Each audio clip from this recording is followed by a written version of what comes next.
L'amour est la source de vie. Ici-bas. Sans exception.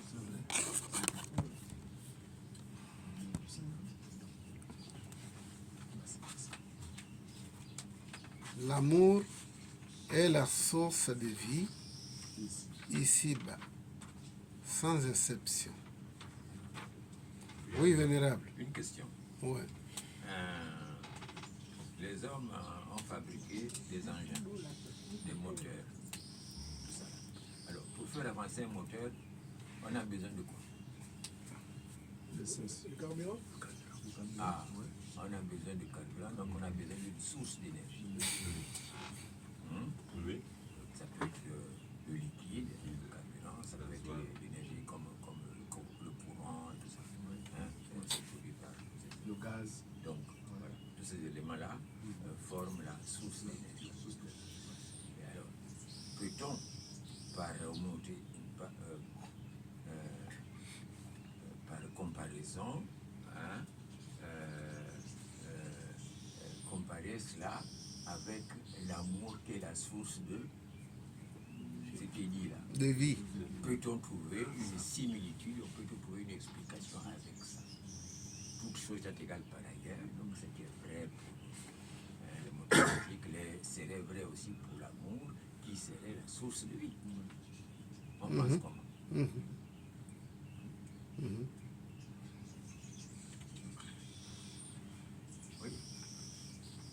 On peut travailler ça aussi. Bien sûr. Alors maintenant, physiquement et spirituellement, on va donc définir l'amour donc dans ce contexte-là. C'est quoi? Ça se manifeste comment? Quelle est on peut me dire, quelle est l'immensité, je donne la réponse, comme les journalistes. Quelle est l'immensité de l'amour? Cette chose-là, l'amour-là, c'est quoi? Ça se présente comment? Est-ce que nous sommes capables, nous, de supporter ce que c'est que l'amour, le poids de l'amour, nous, humains? C'est pas facile.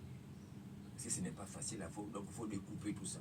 Bon, excusez-moi, je propose, par exemple, de découper l'amour parce que c'est trop fort pour nous. On ne peut pas supporter l'amour. Le poids est trop lourd. Alors on découpe.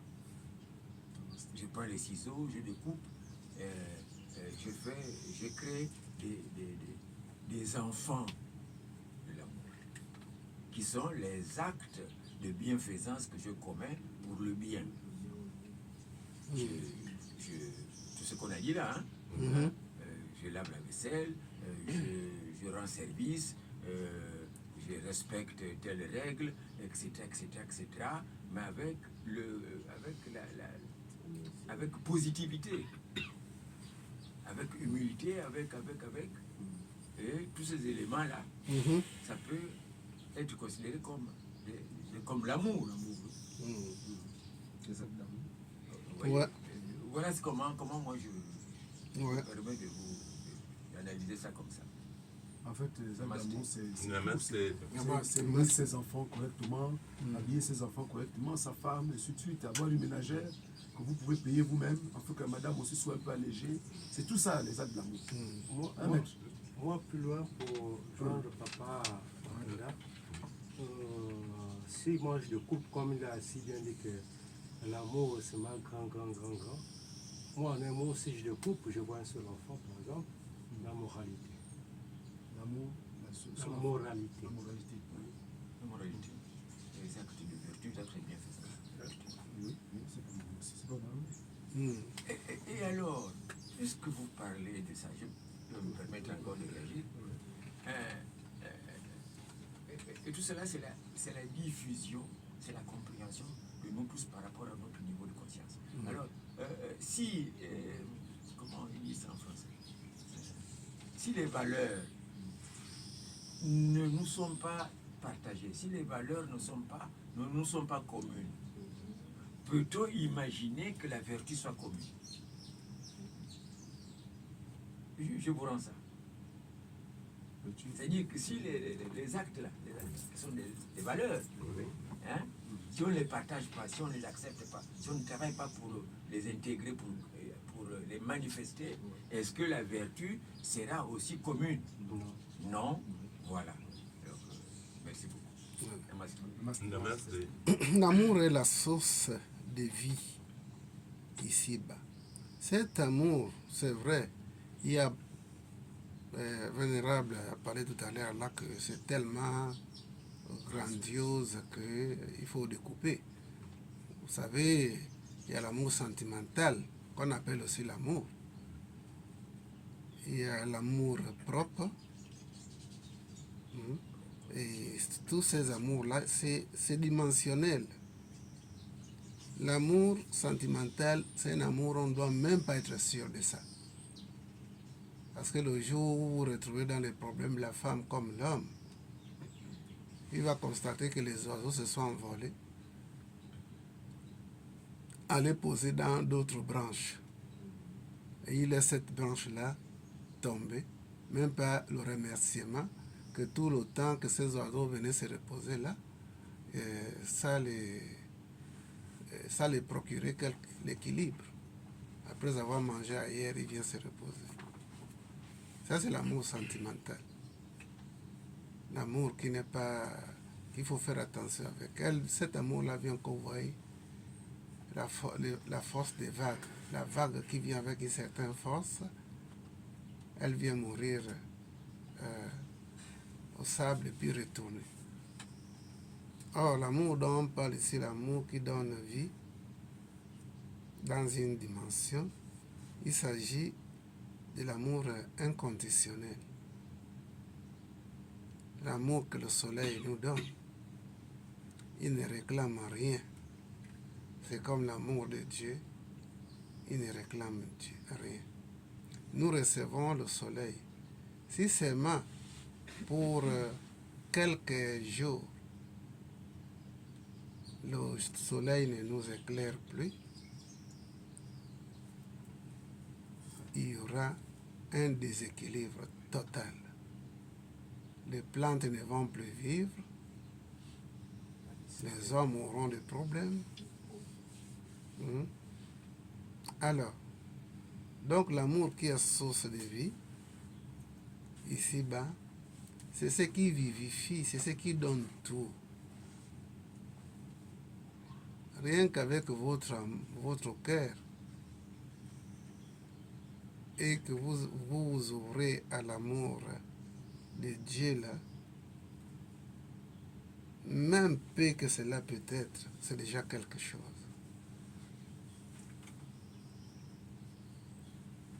Vous pouvez donner vie à quelque chose qui veut mourir, à un phénomène qui veut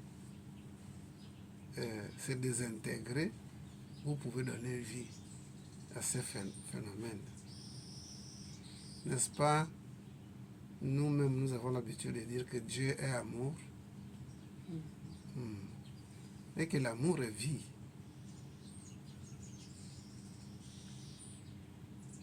Alors, l'amour est la source de vie ici-bas. Ça veut dire que c'est l'amour qui fait tout pour qu'il y ait vie ici-bas.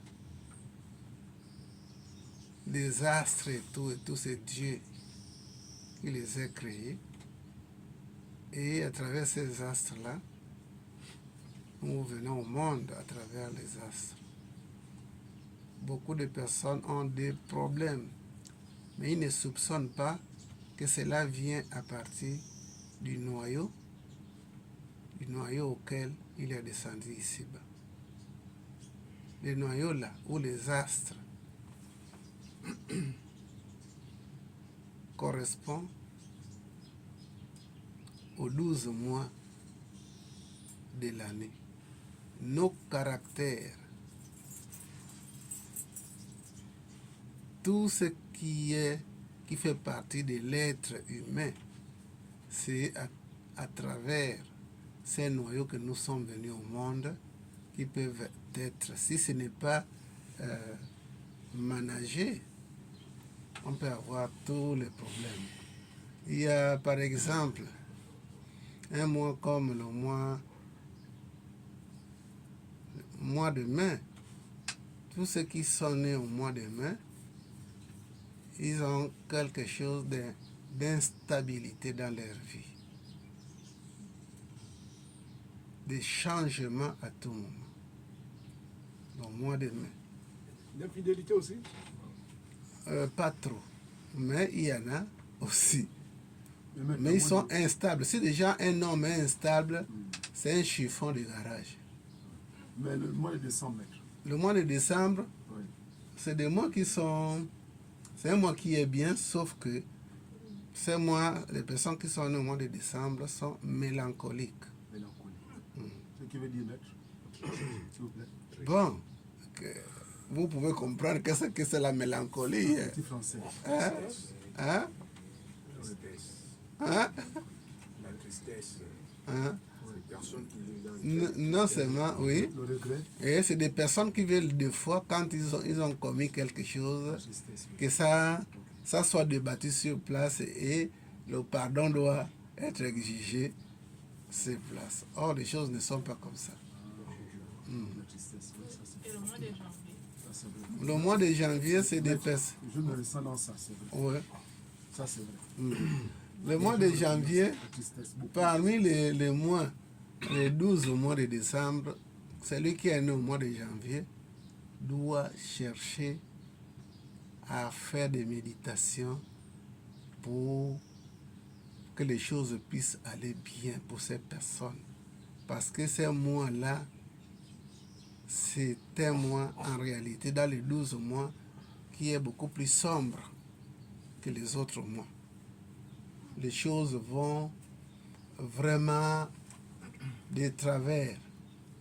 La force qui est dans ces mois-là, c'est que ceux qui sont nés dans ce mois de janvier, ils ne se fatiguent pas, ils se battent, ils combattent. Hein? Ils veulent atteindre leur objectif, ils ne se fatiguent pas. Mais dans le caractère, la nature chimique de ces personnes nées au mois de janvier, ils peuvent dire qu'ils sont peut-être maudits ou ils ont la malchance, mais c'est leur nature, c'est leur caractère qui amène tous ces désordres-là. S'ils commencent déjà à faire attention à leur mois, les choses changent. Des fois, un homme vient aujourd'hui, demain il part, l'autre arrive, demain il part. C'est-à-dire, ces personnes nées au mois de janvier vivent tellement trop de situations où ils peuvent se dire que Dieu les a oubliés.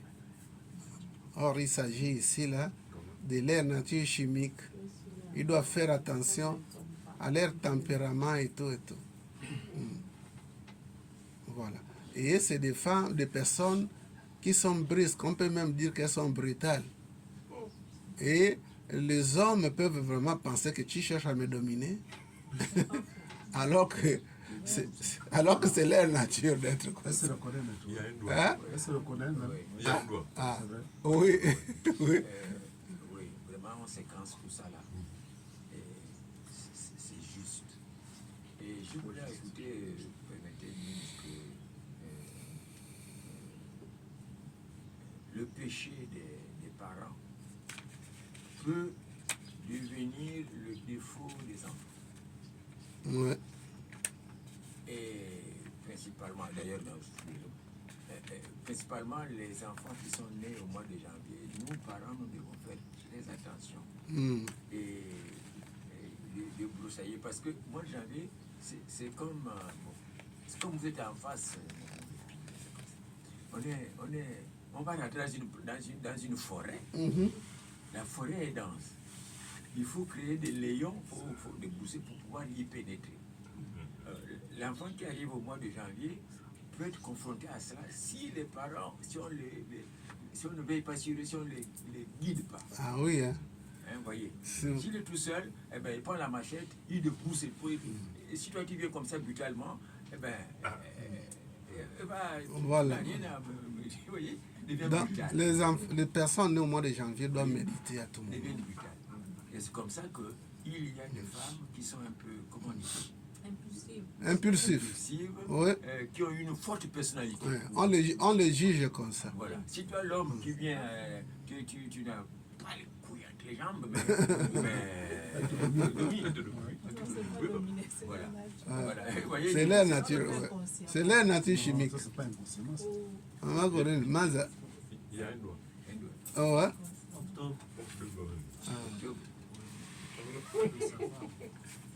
Généralement, ils sont positifs. Mais si vous essayez de marier une femme du mois, octobre c'est le 10e mois, non? Oui, octobre. 10e mois. 10e mois. C'est des personnes positives. Mais il faut vraiment les connaître bien. Sinon, vous pouvez amener un mauvais jugement.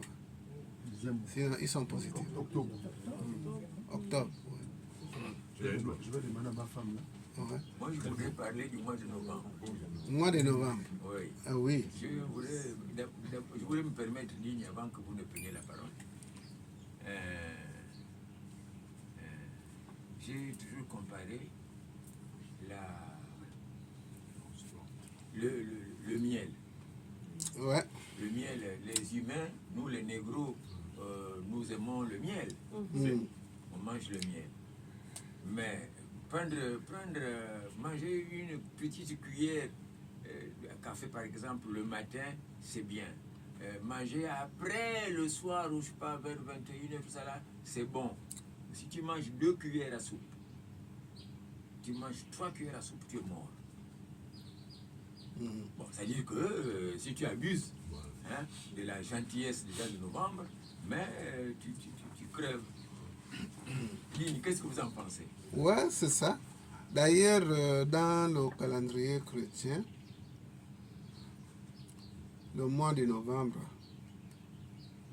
fait partie des mois qui sont beaucoup plus positifs dans le calendrier. Ils sont positifs, mais ils ont la moitié humain, la moitié animale. Ne blague pas avec leur gentillesse là et que vous abusez sur eux, alors c'est une catastrophe. Quand il va changer, c'est comme un animal blessé, quoi, un sanglier blessé. Et d'ailleurs, Ouais. c'est là-dedans aussi qu'on trouve le scorpion. Oui. Voilà. Donc, sinon, c'est un mois qui est très favorable, très positif. Mais le mois de février, c'est l'amour, c'est l'incarnation de l'amour. Ils font du bien, mais ils reçoivent paix. Février. Ils font du bien, mais ils reçoivent paix. Laissez le mois de mars à faire attention. Parce qu'avec leur caractère, ils peuvent pousser les hommes à l'autodestruction. Sans toucher l'homme, mais lorsqu'elle est fâchée, le caractère qu'elle mettra là, un caractère qu'elle va manifester, ça peut pousser l'homme à aller se tuer ou se pendre.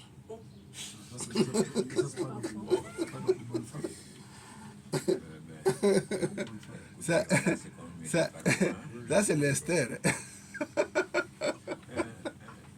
Mais professeur, Oui. si on pouvait choisir un mois de naissance, on peut prendre quel mois? Si on pouvait choisir. Eh bien, Qu'est-ce que Dieu s'est fait? tu choisis février. Tu peux choisir. En d'autres termes, il y a quand même un mois positif dans tous les mois. Là. Non, mais tu veux changer le mois que tu es né. Tu veux changer. Tu choisis le mois de novembre, février, avril, Février, avril, novembre. novembre, Quand le boss pleure, avril.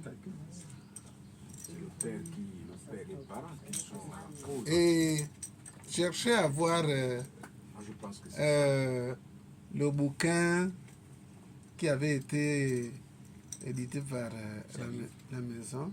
L'âme sœur. L'âme sœur, la quête de l'âme sœur. Mais ça a été fait ici. Oui, C'est vendu ici. oui, Où, maître? ici dedans. Ah, c'est vendu ici. Ouais. C'est combien le prix du livre, maître? Au départ, c'était 25 000, mais nous avons Réduit. réduit ça. Ouais. C'est 20 000. 20 000, hein. Donc, professeur, On pose des questions, des vraies choses. Donc, c'est combien le livre, maître? Poser des questions, on ne dit pas d'un livre, on peut poser des questions, des vraies choses. Toi, tu veux toujours le jouer.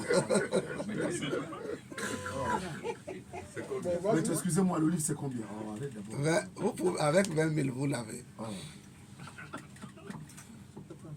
Bon, on les donne 20 000. Non, mais je veux le prendre, je veux savoir le prix. Parce que c'est le bénéfice de ces livres-là, ça permet que que tu ne qu'on tombe plus dans le piège amoureux, quoi, de la vie de tous les jours. Parce que autrefois, nos parents, nos aïeux, savaient que telle famille fonctionne comme ça. Donc, s'ils donnaient leur fille ou leur fils à cette famille-là, ils ne craignaient rien. Parce qu'ils avaient cette connaissance-là. Mais aujourd'hui, on est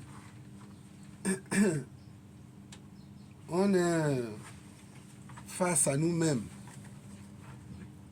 On ne connaît plus qu'il peut y avoir l'incompatibilité caractérielle, hein, qui peut faire à ce que le foyer ne puisse pas être bien.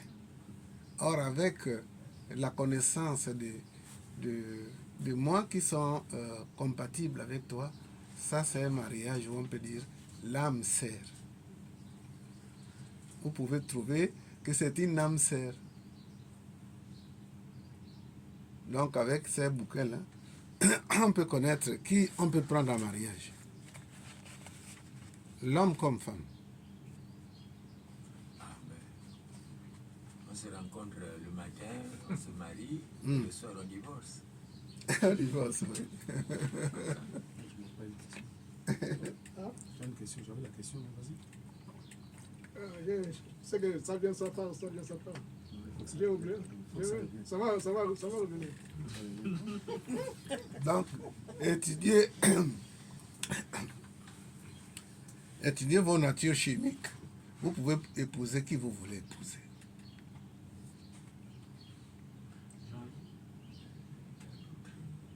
Parce qu'il y a des mariages discordants. Oui, on peut aussi arranger ça.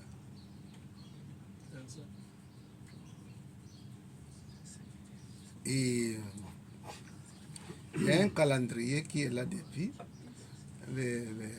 L'école ne fait pas la pub sur ça. Or, ce calendrier mystique-là vous permet de savoir quelle heure qui convient à la sortie, au rendez-vous. Quelle heure qui convient à la sortie Au rendez-vous.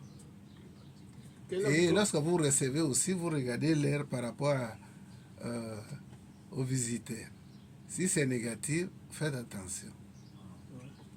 Si l'heure est négative, vous faites attention à l'arrivée de la personne. Sortir aussi, vous calculez. Si l'heure est bonne, vous sortez sans crainte. Donc, l'amour est la source de vie ici-bas, sans exception. L'amour, c'est l'énergie la plus puissante qui soit dans l'univers. L'énergie la plus puissante qui soit. Parce que c'est grâce à l'amour que tout existe. C'est grâce à l'amour que le diable aussi existe. Ah, malgré qu'il est diable. Qui sait? C'est grâce à l'amour que le diable existe. Parce que si Dieu n'était pas amour, le diable n'existerait. Ah. Voilà. S'il y a des questions, même des situations qui ne sont pas... On est dans les divers. Même des situations qu'on ne devait pas en parler aujourd'hui. Si quelqu'un a une situation, ne craignez pas parler de ça. Oui? Vous venez de mentionner le livre que l'amour est la source de tout. Ici-bas, selon ce que nous sommes, comment peut-on manifester cet amour? Papa à côté disait que c'est tellement grand qu'il faut répartir. Bon, cet amour-là, parce que l'amour au moins, on peut créer, en fait de recevoir, des actions tous les jours, même une petite action, mais qui est positive, alors vous avez déjà fait quelque chose. Même une seule fois, créer le dharma. Oui, Oui, dans